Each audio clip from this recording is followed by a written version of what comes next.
In this video, I want to go over whether you should get your own warehouse or if you should use a prep center.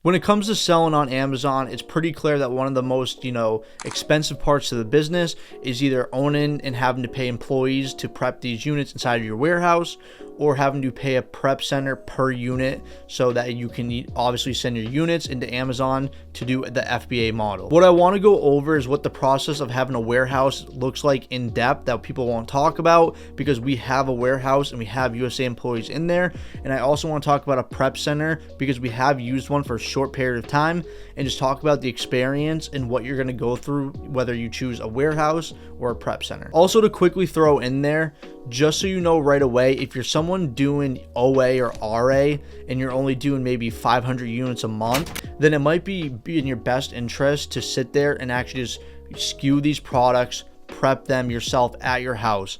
At the end of the day, that's how we started out, and that's how I found it to be the best, because we got to learn about it. And the good thing about when you are actually learning this process and you understand everything, when you go through a prep center, you know what to look for, what to expect, because you know how to actually prep units yourself. So whether you're gonna do a warehouse for yourself and do it on a higher scale, or if you're gonna go through a prep center, always start out small and maybe try to do OA or RA at your house, so that way you can learn the whole process, make the mistakes on a small scale, and then when you're getting to a higher scale where maybe you do need a warehouse, that's when it's going to be in your best interest to maybe hire a mentor to give you a lot of advice, because it's just going to save you a lot of money in the long run. So to quickly break down what goes into actually owning a warehouse that no one talks about, the first thing I want to put out there is, we do live outside of Boston, Massachusetts, and I'm telling you right now, it is really hard to find commercial buildings with loading docks.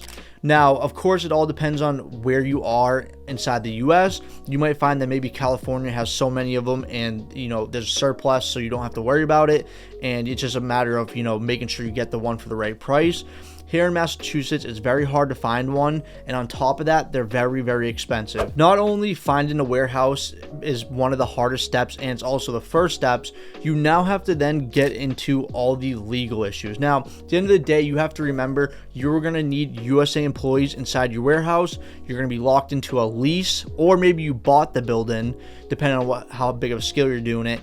So right there, you're locked into contracts, you're locked into employees, you're locked into either most likely contracts with these employees that you need an attorney to draft up.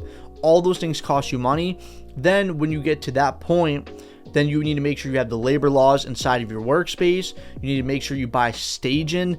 It depends how big of a scale you're doing these things on, but staging can be anywhere from $5,000 to $50,000 if you have to buy a forklift. So you need to understand that there's so many little costs. You gotta now think about, you need poly bags, you need boxes, you need a pallet jack. So at the end of the day, there's so many costs that go into this. And then that's not even mentioned if you own the building. If you own the building, you need someone to maintain. What happens when the loading dock breaks? Then what do? You have to then figure out how to fix it, pay someone to fix it. So you need to understand that there's so many little costs that go into actually owning a warehouse or leasing, that you need to make sure that you understand everything before you get involved with it. And that's why I honestly recommend you talk to a mentor. Even paying them $500 to hear what I'm going over and their experiences is going to be well worth it. You also have to think, when you are running a business that you have warehouse with USA employees, you need to remember, some of these employees might call out of work. Some of these employees might steal from you. Some of these employees might even damage your goods. There's so many things that can go wrong, where someone's foot maybe gets ran over by a pallet. They're out of work now. So you need to understand all these risks you're taking on when it comes to having a warehouse. And now, I'm not saying to not get a warehouse. I obviously recommend on a high scale to have one. It's a lot better because you can control what's happening, and you're also there every day. The only reason why I'm laying these out is because you need to understand that all these things cost money, and you need to make sure you account for them. Now, when it comes to a prep center, or some people might say a pick and pack, I would absolutely recommend that you start out with a prep center if you're starting to scale higher than 1,000, 2,000 units a month and you cannot handle doing that at your house. Now, chances are if you're doing wholesale, most people will only deal with someone with a commercial business. So you need to make sure that this commercial business not only has a location that is registered as commercial, but also either a loading dock or forklift to pull these pallets out of the truck. Now, of course, when it comes to doing OA or RA, like I said, I'd recommend that you don't use a prep center. I recommend you don't have a warehouse. I recommend you obviously to use your home address and do everything there.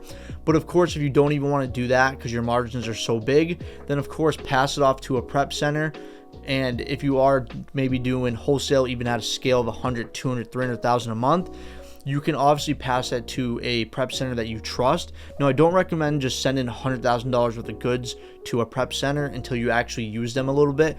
So you always want to send maybe 1,000 units at a time until you feel comfortable with the job they're doing. You also now have to remember, you have to now account for the cost that it takes the prep center to prep your units. If you go through a prep center that says, hey, it's going to be 75 cents to prep one single unit, but if you do, if it needs a poly bag, then it's $1. If you're prepping something with a poly bag and it's multiple units, then it could be $2 or $1.50. And then also they build their system on how much you're going to send them.